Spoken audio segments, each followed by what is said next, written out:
Good morning मेरे प्यारे दोस्तों। स्वागत करते हैं आप सभी का आपके अपने YouTube channel coding study point में।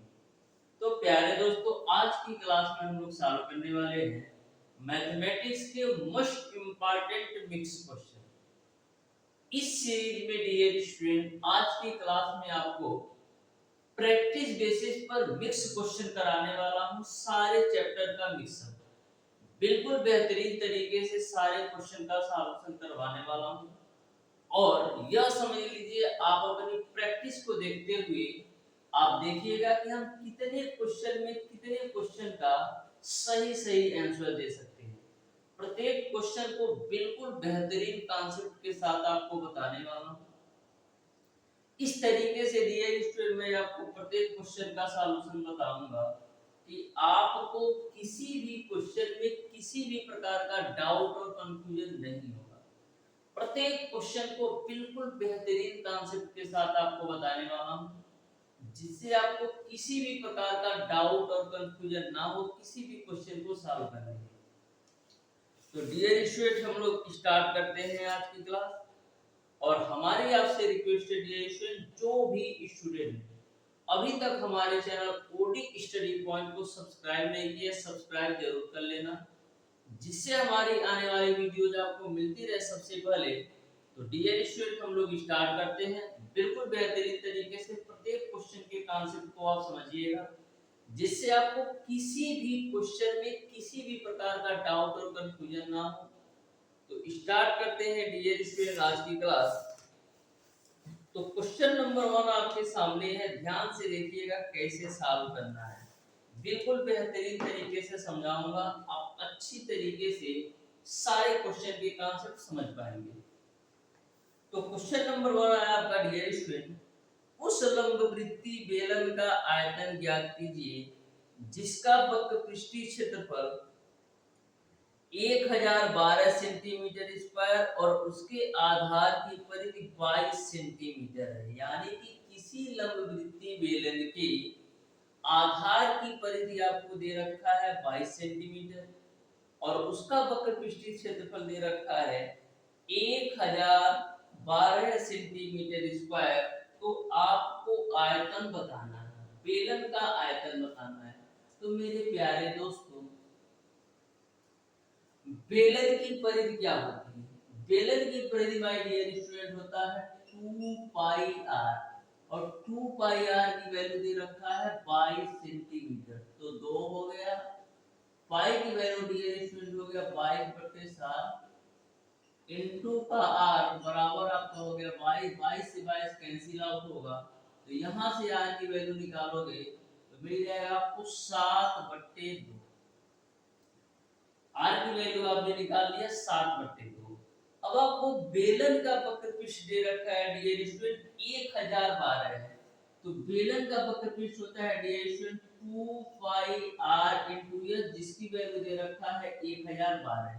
तो 2 पाई की वैल्यू 22/7, r की वैल्यू 7/2 इनटू h की वैल्यू हमको नहीं पता है 1012। यहाँ पर डियर स्टूडेंट 7 से 7 कैंसिल करो, 2 से 2 कैंसिल कर दो, ठीक है। यहाँ पर देखो, 2 से काटेंगे तो 11 बार में कटेगा, और 2 से काटेंगे तो 2 25 10, 0 2 छक्का 12, 11 से काटेंगे तो 11 चौक 44, 11 छक्का 66, यानी x की वैल्यू आपने निकाल लिया 66 सेंटीमीटर, सॉरी 46 सेंटीमीटर। x की वैल्यू आपने निकाल लिया डियर स्टूडेंट 46 सेंटीमीटर। अब आपको बताना है बेलन का आयतन क्या होगा। तो बेलन का आयतन माय डियर स्टूडेंट होता है 5r² यूनिट। तो पाई की वैल्यू रख दो 22/7, r की वैल्यू 7/2 है, तो इसको हम लिख देंगे 7/2 गुणे 7/2 गुणे x की वैल्यू आपने निकाला है 46। a 7 से 7 कैंसिल, ठीक है। 2 से काटेंगे तो ये आपका 23 बार में कटेगा, ठीक है ना हो। फिर 2 से इसको काट दो तो ये आपका 11 बार में कटेगा। तो फाइनली आपको मिलेगा क्या, 11 गुणे 7 गुणे 23, यानी आपको गुणा किसमें करना है, 77 का 23 में गुणा करना है। 77 का डियर स्टूडेंट 23 में गुणा करोगे तो आपको 1771 मिल जाएगा। मैंने ऑलरेडी गुणा कर रखा है 1771 सेंटीमीटर की, यानी कि जो बेलन का आयतन होगा 1771 सेंटीमीटर क्यूब होगा। यानी क्वेश्चन नंबर 1 का dear student option number B सही हो जाएगा। तो ऐसे ही क्वेश्चन आपके एग्जामिनेशन में पूछे जाते हैं। यदि आप पढ़ कर जाओगे तो ऐसे क्वेश्चन को मैक्सिमम आप 10 से 15 सेकंड के अंदर सॉल्व कर सकते हो, बिल्कुल बेहतरीन कॉन्सेप्ट के साथ। बढ़ते हैं डियर स्टूडेंट क्वेश्चन नंबर 2 की तरफ। बिल्कुल आप ध्यान से देखिएगा, बहुत ही बेहतरीन तरीके से सारे क्वेश्चन का मैं सॉल्यूशन बताने वाला हूं। तो क्वेश्चन नंबर 2 आपका है डियर स्टूडेंट, एक दुकानदार एक फूलदान को रुपया 3500 में बेचता है। यदि फूलदान का क्रय मूल्य 2800 हो तो लाभ परसेंटेज बताना है। एक कोई दुकानदार है जो किसी फूलदान को 3500 रुपया में बेचता है, यानी कि जो फूलदान की सेलिंग प्राइस है डियर स्टूडेंट वो आपका है 3500 रुपया। ठीक है, ठीक है ना, 3500 रुपया है।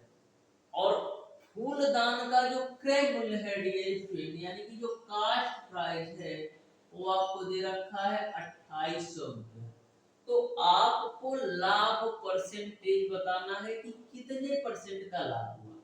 तो सबसे पहले आप ये बताओ कि प्रॉफिट कितने रुपया का हो रहा है। प्रॉफिट कितने रुपया का हो रहा है, तो 2800 रुपया में खरीदा था और 3500 रुपया में बेचा, यानी कि टोटल 700 रुपये का तो लाभ हो रहा है। टोटल 700 रुपये का तो लाभ हो रहा है। तो हम लाभ परसेंटेज निकाल लेते हैं। लाभ परसेंटेज कैसे निकालते हो, लाभ बट्टे का क्रय मूल्य गुणे 100। तो लाभ हुआ है 700, किस पर, क्रय मूल्य 2800 पे, परसेंटेज में चेंज करने के लिए 100 से गुणा कर लो। अब देखो बाबू, डबल जीरो से डबल जीरो कैंसिल, 7 से काटेंगे 7 चौक 28, 4 से काटेंगे तो 25 बार में, यानी कि आपका जो लाभ परसेंटेज आ गया वो आपका 25% आ गया। इस तरीके से डियर स्टूडेंट क्वेश्चन नंबर 2 का ऑप्शन नंबर ए सही हो जाएगा। बहुत ही बेहतरीन तरीके से आपको सारी चीजें समझ में आ रही होंगी, क्योंकि मैं बिल्कुल सिंपल और आसान भाषा में प्रत्येक क्वेश्चन के कॉन्सेप्ट आपको बता रहा हूं, जिससे आपको किसी भी प्रकार का डाउट ना हो। बढ़ते हैं डियर स्टूडेंट क्वेश्चन नंबर 3 की तरफ। तो बिल्कुल आप अच्छी तरीके से समझते हुए चलिएगा क्वेश्चन नंबर 3 को कैसे सॉल्व करना है। क्वेश्चन नंबर 3 आपका है डियर स्टूडेंट, मोहन ने रुपया 300 प्रति दर्जन की दर से 12 सेब खरीदे। ठीक है, वह प्रत्येक सेब को रुपया 30 रुपये की दर से बेचता है। तो बताना है मोहन को कितने प्रतिशत का लाभ हुआ। ठीक है, तो ध्यान से देखना, मोहन ने 300 रुपया प्रति दर्जन, प्रति दर्जन का मतलब ये होता है कि 12 चीज की बात की जाए। जैसे एक दर्जन केला में 12 पीस आता है, कोई भी चीज यदि आप एक दर्जन लेते हो यानी कि आपको 12 पीस मिल रहे हैं। तो 300 रुपया में 12 पीस वो खरीदता है और प्रत्येक केले को 30 रुपया की दर से बेच देता है। तो आपको लाभ परसेंटेज बताना है। तो सबसे पहले डियर स्टूडेंट हम लोग देख लेते हैं,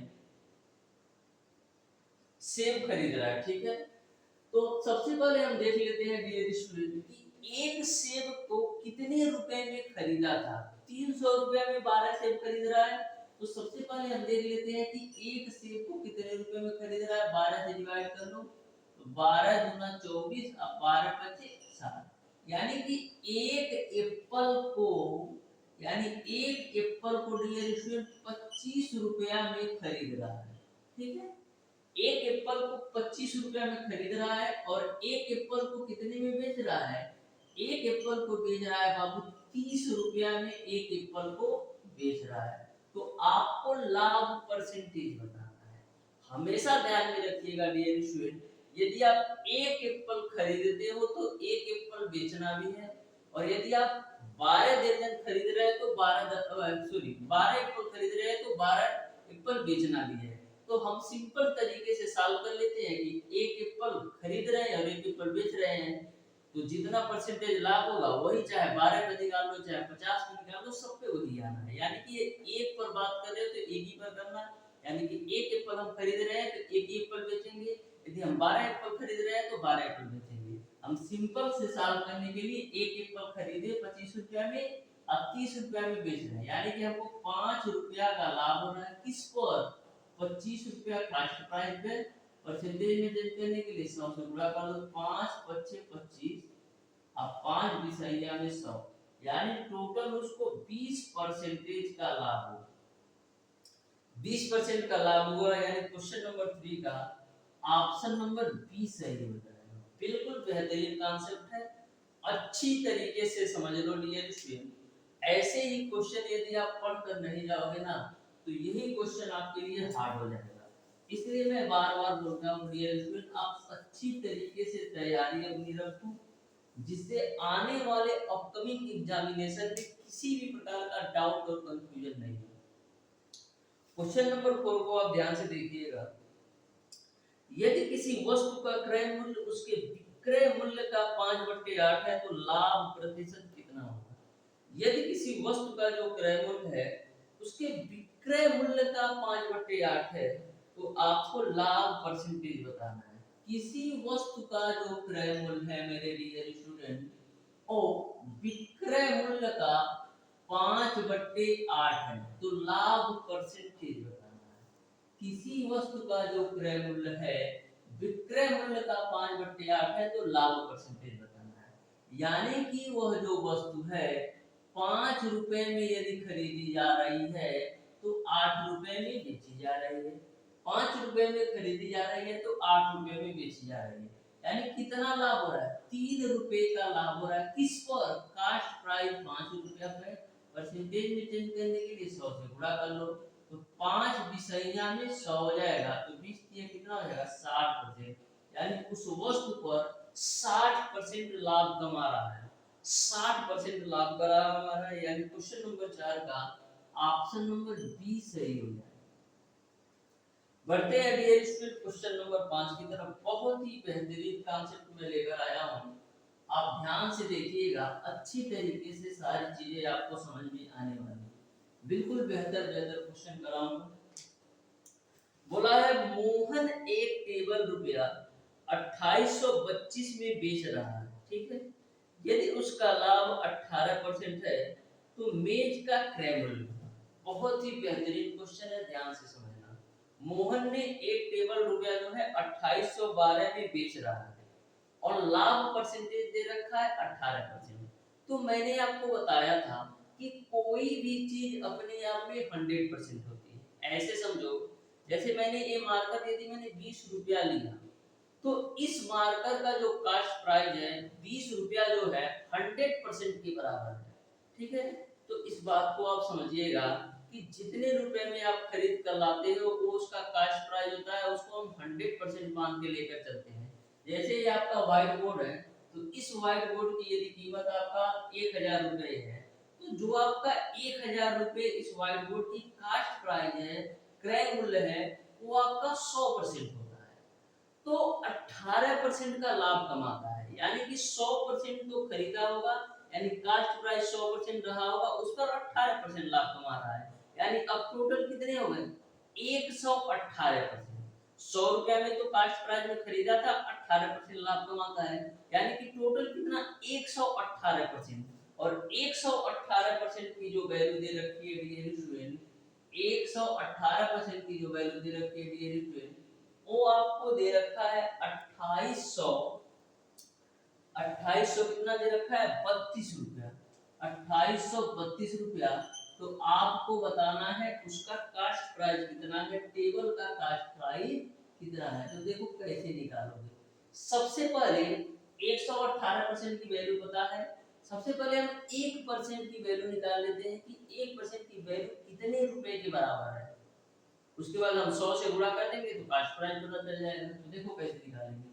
2 25 10, 2 9 18, दो एक कम दो, दो चौका आठ, दो एक कम दो, दो छक्का 12। फिर आप 59 से काटो तो 59 दूना होता है 118। ठीक है ना, वो 59 दूना होता है आपका 118। अब 141 में से 118 घटाओगे, 141 में से बाबू आप 118 घटाओ कितना मिलेगा, 11 में से 8 जाएगा 3, और 3 में से 1 जाएगा 2, और आपका 6 है ही, तो 236 बचा। अब आप देख पा रहे हैं कि 59 से जो है 236 कितनी बार में जाएगा, 4 बार में पूरी तरह से कट जाएगा। यानी कि 59 से 236 4 बार में पूरी तरह से कट जाएगा। यानी 1% की जो वैल्यू आपने निकाल लिया वो आपने निकाल लिया 24 रुपया।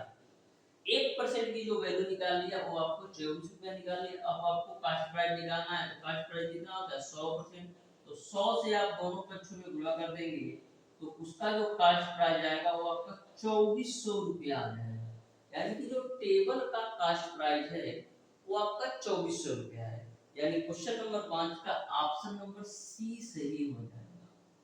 बहुत ही बेहतरीन कॉन्सेप्ट बताऊंगा, बस आप ध्यान से प्रत्येक क्वेश्चन के कॉन्सेप्ट को देखते जाइएगा, जिससे आपको किसी भी प्रकार का डाउट और कंफ्यूजन किसी भी क्वेश्चन में ना हो। तो क्वेश्चन नंबर 6 को आप बिल्कुल ध्यान से देखिएगा। बोला है अहमद रुपया 5200 में एक पुराना स्कूटर खरीदता है और इसकी मरम्मत पर रुपया 800 खर्च करता है। यदि वह स्कूटर रुपया 6600 में बेचता है तो उसकी लाभ परसेंटेज क्या है, ये आपको बताना है। अहमद है जो कि एक पुराना स्कूटर 5200 में बेचता है, सॉरी खरीदता है, और 800 रुपये मरम्मत में खरीदता है, लगाता है, उसके बाद 6600 रुपये में बेच देता है, तो लाभ परसेंटेज बताना है। तो ध्यान से देखना, क्या करता है 5200 रुपया में तो खरीद रहा है और 800 रुपया मरम्मत में लगा दे रहा है, तो टोटल कितना पैसा स्कूटर पर आ गया, टोटल आपका आ गया 6000 रुपया। यानी कि उस पे लगा दिया, उस पुराने स्कूटर पर वो 6000 रुपया तो लगा दिया।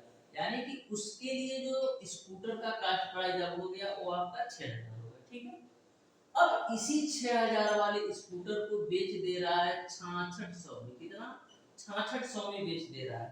तो सबसे पहले देखो 6000 तो लगा स्कूटर में और 6600 में बेचा, यानी कितना लाभ कमा रहा है, 600 रुपए का तो लाभ कमा रहा है। किस पर, कास्ट प्राइस 6000 पर।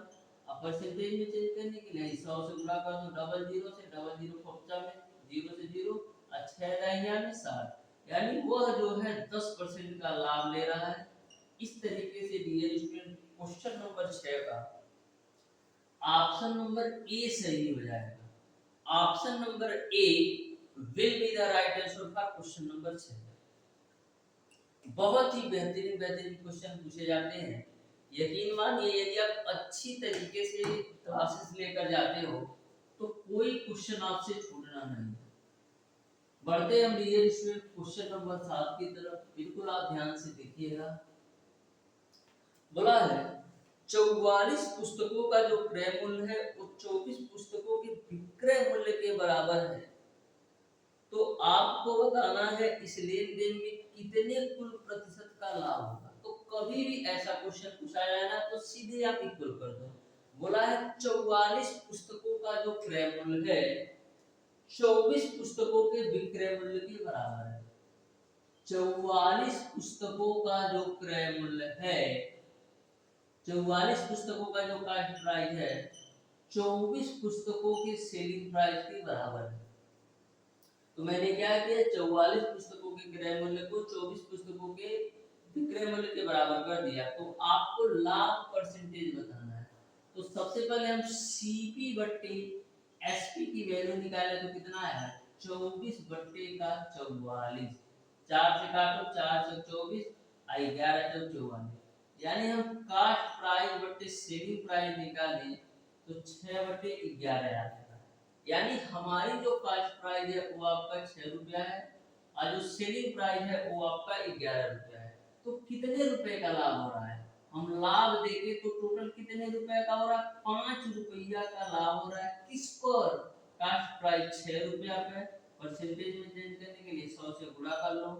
अब कितना आ गया 500 बट्टे 6, 6 अठे 48, 2 जीरो, 6 त्रिक 18, 2 जीरो, 6 त्रिक 18, 2 जीरो, तो यानी 83.33% लाभ हो जाएगा। यानी कि क्वेश्चन नंबर 7 का dear student option number A सही हो जाएगा, 83.33% लाभ होगा। बहुत ही बेहतरीन तरीके से सारे क्वेश्चन के कॉन्सेप्ट आपको समझ में आ रहा होगा, क्योंकि मैं बिल्कुल सिंपल और आसान भाषा में प्रत्येक क्वेश्चन बता रहा हूँ। बढ़ते हैं डियर स्टूडेंट क्वेश्चन नंबर 8 की तरफ। तो बिल्कुल आप ध्यान से देखिएगा, क्वेश्चन नंबर 8 को भी बहुत ही बेहतरीन तरीके से बताऊंगा। तो क्वेश्चन नंबर 8 है आपका डियर स्टूडेंट, 2 वर्षों के लिए प्रति वर्ष 4% साधारण ब्याज की दर से मूलधन रुपया 3675 पर अर्जित ब्याज कितना होगा, ये आपको बताना है।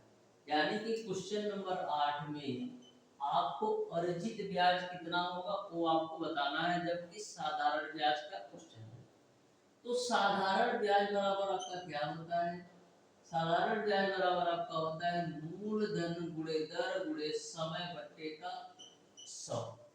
तो मूलधन की जो वैल्यू दे रखा है डियर 3675 रुपया, ठीक है, गुणे दर की जो वैल्यू दे रखा है वो आपका 4%, समय की वैल्यू दे रखा है 2% बट्टे का 100 कर दो, ठीक है। यहाँ पर पहले आप 2 से काटो तो 2 25 में 100 हो जाएगा, फिर 2 से काटो तो 2 दूना 4, फिर 2 से काटेंगे तो 25 बार, ठीक है। अब क्या करते हैं 5 से काट देते हैं, 5 बचे 25, 5 सत्ते 35, 5 दिया 15, 5 बचे 25, फिर 5 से काट दो, ठीक है ना हो। तो आपका 5 एकम 5, 5 बचे 25, 5 दिया 15, ठीक है ना, इतना आ गया। अब 153 गुणे 2 कर लो तो 2 तिया 6, 2 पच्चे 10 को 0 और 2 एकम 2 1 3, ठीक है ना, यानी कि 306 रुपए का लाभ हो रहा है। कहीं ना कहीं कुछ गड़बड़ है क्या, 3675 2 गुणे 4, ठीक है। तो मैंने क्या किया, चलो एक बार फिर से कैलकुलेट कर लेते हैं, थोड़ा सा कंफ्यूजन सा लग रहा है, ठीक है ना। देखो मूलधन आपका है 3675, दर आपका 4%, समय आपका है 2 साल बट्टे का 100, ठीक है। 4 से काटेंगे तो 25 बार,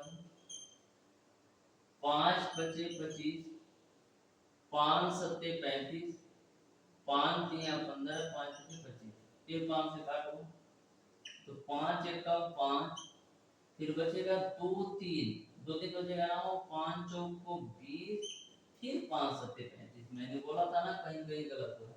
यानी आपको मिल गया 147 गुणे 2, जिसकी वैल्यू होती है 294, यानी कि 294 रुपए का ब्याज मिल रहा है। यानी क्वेश्चन नंबर 8 का डियर स्टूडेंट आपका ऑप्शन नंबर सी सही हो जाएगा। बहुत ही बेहतरीन क्वेश्चन था, मैंने ऑलरेडी इन चैप्टर्स को पढ़ा रखा है, जैसे चैप्टर नंबर 1 से लेकर के चैप्टर नंबर 10 तक 2025 के लिए बिल्कुल बेहतरीन तरीके से पढ़ा रखा है। यदि वो वीडियोज आपने अभी तक नहीं देखा है तो जरूर देख लीजिएगा। मैं पूरे वीडियोज का प्लेलिस्ट आपको इस वीडियो के डिस्क्रिप्शन बॉक्स में दे दूंगा, वहां से आप अच्छी तरीके से देख सकते हैं।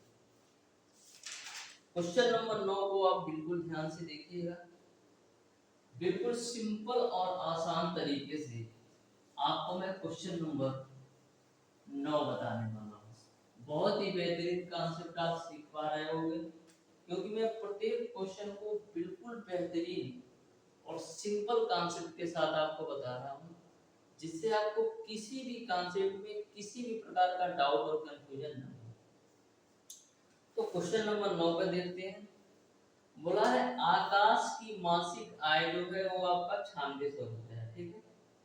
उसका मासिक खर्च जो है वो आपका 60% है, तो मासिक बचत बताना है। एक आकाश है जिसका मासिक आय 9600 रुपये है, वो मासिक आय का 60% तो खर्च कर देता है। तो आपको यह बताना है कि कितने प्रतिशत की मासिक बचत है, कितना रुपए की मासिक बचत है। तो यदि वह 100% तो उसका मासिक आय है, उस 100% में से 60% तो खर्च कर देता है, उस 100% में से 60% तो खर्च कर देता है, तो बचाता कितना है?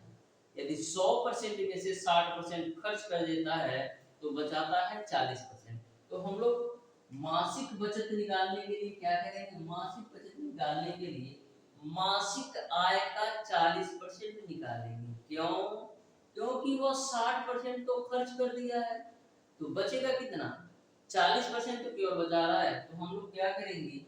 9600 रुपया का बाबू 40% आप निकाल लो, तो यही उसकी मासिक बचत हो जाएगी। डबल जीरो से डबल जीरो, एक जीरो, 4 छक 24 को 4, और 4 9 36 और 2 कितना होगा? 2940 रुपया।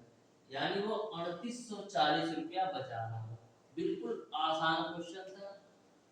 वह 100% उसकी मासिक आय हो गई। अब उस 100% में 60% खर्च कर दिया, तो बचेगा कितना? 40%। तो मासिक आय का 40% निकाल लो, वही उसकी बचत हो जाएगी। यानी क्वेश्चन नंबर 9 का ऑप्शन नंबर ए सही हो जाएगा। बढ़ते हैं डियर स्टूडेंट आज की क्लास का लास्ट क्वेश्चन पर। इसके बाद से एक क्वेश्चन मैं आपको होमवर्क के रूप में दूंगा, जो कि आपका त्रिकोणमिति से रिलेटेड है। बिल्कुल बेहतरीन तरीके से सॉल्व कीजिएगा। बोला है यदि 20% वार्षिक दर से 2000 रुपया का निवेश किया जाता है और ब्याज को अर्धवार्षिक आधार में चक्रवृद्धि किया जाता है, तो 18 मास बाद राशि कितनी हो जाएगी, ये आपको बताना है। 18 महीने बाद राशि कितनी हो जाएगी, ये आपको बताना है। तो सबसे पहले क्वेश्चन को समझो कि 20% वार्षिक दर से 2000 रुपये का निवेश किया जाता है और जो ब्याज की दर है अर्धवार्षिक रूप से गणना की जाती है, तो 18 महीना बाद कितनी राशि हो जाएगी, ये आपको बताना है। तो मैंने आपको बताया था यदि ब्याज की दर आपका अर्धवार्षिक हो, तो जो आपका दर होता है वो आपका आधा हो जाता है। यदि ब्याज की दर अर्धवार्षिक है तो जो आपका दर होता है वो आपका आधा हो जाता है। तो 20% वार्षिक है तो दर आपका कितना हो जाएगा? आधा हो जाएगा, यानी कि 10% अर्धवार्षिक। ठीक है, 20% वार्षिक दिया है तो अर्धवार्षिक कितना ब्याज दर होगा? उसी का आधा यानी 10% होगा। अब देखो यन की वैल्यू कितनी आएगी? 18 महीने की बात की रही है, लेकिन अर्धवार्षिक, तो 18 महीने में क्या छमाही होती है? 3 छमाही, यानी कि यन की वैल्यू आपका हो जाएगा 3 छमाही। ठीक है ना? हो अब क्वेश्चन को सॉल्व करो। मिश्र धन कैसे निकालते हो? चक्रवृद्धि मिश्र धन बराबर मूलधन 1 प्लस r अपान 100 पावर आपका होता है ये। तो मूलधन की जो वैल्यू दे रखा है डियर स्टूडेंट, वो आपको दे रखा है 2000 रुपया गुणे 1 प्लस r की वैल्यू 10 बट्टे का 100 पावर में 3। ठीक है, हर जीरो से जीरो खोचा भी, तो मिलेगा कितना? 2000 गुणे 10 से कम 10 है 11 बट्टे 10 का होल क्यूब। 11 बट्टे 10 का आप होल क्यूब करोगे तो मिलेगा आपको 1331 बट्टे का 1000। 11 बट्टे 10 का होल क्यूब करें भाई 3 जीरो से 3 जीरो कच्चा में, तो 2 का गुणा 1331 में करो, 2 एक कम 2, 2 3 6, 2 3 6, 2 एक कम 2, यानी 2662 रुपया चक्रवृद्धि मिश्र धन हो जाएगा 18 महीने बाद। यानी क्वेश्चन नंबर 10 का ऑप्शन नंबर बी सही हो जाएगा। ठीक है, एक क्वेश्चन मैं आपको होमवर्क का देता हूं, जो कि आपका त्रिकोणमिति से रिलेटेड है। इसको आप अच्छी तरीके से नोट कर लो। क्वेश्चन में ऐसा बोला जा रहा है कि यदि आपका कोसेक थीटा प्लस का काट थीटा बराबर आपका 2 है, यदि आपका कोसेक थीटा प्लस काट थीटा बराबर 2 है, तो आपको बताना है कोसेक थीटा की वैल्यू क्या होगी, ये आपको बताना है। इसका मैं ऑप्शंस नहीं देता हूं, क्वेश्चन को सॉल्व करके बताइएगा। यदि cosec theta plus cot theta बराबर आपका 2 है तो कोसेक थीटा की वैल्यू क्या होगी ये आप जरूर बताइएगा कमेंट बॉक्स में कमेंट करके। तो प्यारे दोस्तों, आज की क्लास में मैंने आपको सॉल्व करवाया है मिक्स क्वेश्चन की सीरीज में मोस्ट इंपॉर्टेंट टॉप 10 क्वेश्चन। यहाँ पर मैटर ये नहीं करता है कि हम कितने क्वेश्चन आपको सॉल्व करवा रहे हैं, मैटर ये करता है कि डियर स्टूडेंट कि कितने बेहतरीन तरीके से सारे क्वेश्चन के कॉन्सेप्ट आपको बताना है। यदि आप पूरी क्लास अच्छी तरीके से देखे होंगे तो यकीन मानिए डियर स्टूडेंट आपको इस टाइप के क्वेश्चन कभी भी दिक्कत नहीं होगी, चाहे किसी भी तरीके से एग्जामिनर क्वेश्चन पूछ ले, क्योंकि मैं प्रत्येक क्वेश्चन को इतने बेसिक कॉन्सेप्ट से आपको बताता हूँ ना कि आपको किसी भी प्रकार का डाउट और कंफ्यूजन ना रह जाए किसी भी क्वेश्चन को सॉल्व करने में। इस तरीके से बेहतरीन कॉन्सेप्ट के साथ मैं आपको बताता हूँ। तो प्यारे दोस्तों, हमारी बातें आपको समझ में आ गई होगी। आज की क्लास आपको कैसी लगी कमेंट बॉक्स में कमेंट करके जरूर बताइएगा। मिलते हैं डियर स्टूडेंट नेक्स्ट क्लास में, तब तक के लिए धन्यवाद।